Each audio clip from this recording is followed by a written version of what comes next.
Welcome to the Day 5 briefing on the Iran-Israel war. The most significant development is the direct involvement of the United States.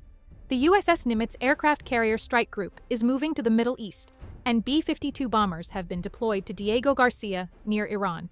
With the U.S. Fifth Fleet already active in the Persian Gulf, a situation is in place for a potential U.S. attack on Iran at any moment.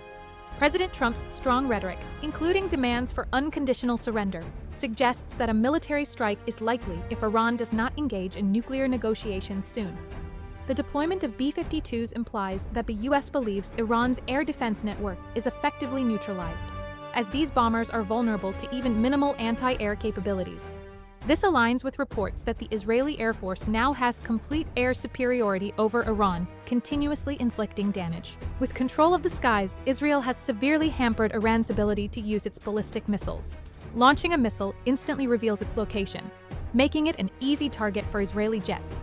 As a result, Iran's missile launches are becoming infrequent, and damage to their launch sites is weakening their overall missile strength.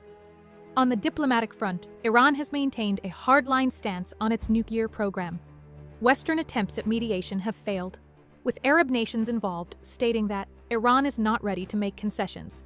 In a defiant move, the Iranian parliament has begun drafting a bill to withdraw from the Nuclear Non-Proliferation Treaty, NPT. An Israeli official confirmed that negotiations are impossible because Iran continued its uranium enrichment activities.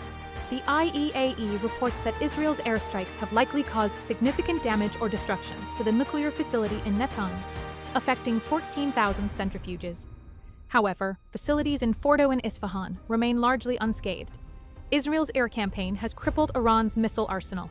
It is estimated that one-third of Iran's ballistic missile stockpile and launchers have been destroyed. On June 17th, Iran launched only 30 to 40 missiles, a 90% reduction from the first day of the conflict. Israel has also targeted missile storage depots, further diminishing Iran's reserves.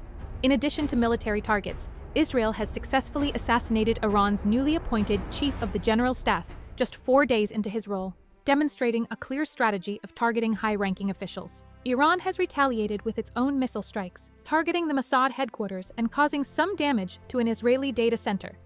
However, the scale of these attacks is decreasing. Iran is also using drones as decoys to distract Israeli air defenses, allowing ballistic missiles to slip through. This tactic has achieved some successful strikes. However, a critical flaw has emerged in Israel's air defense system. Interceptor missiles are malfunctioning, frequently crashing back to the ground. The cause of this error is under investigation. This concludes the Day 5 briefing. Thank you.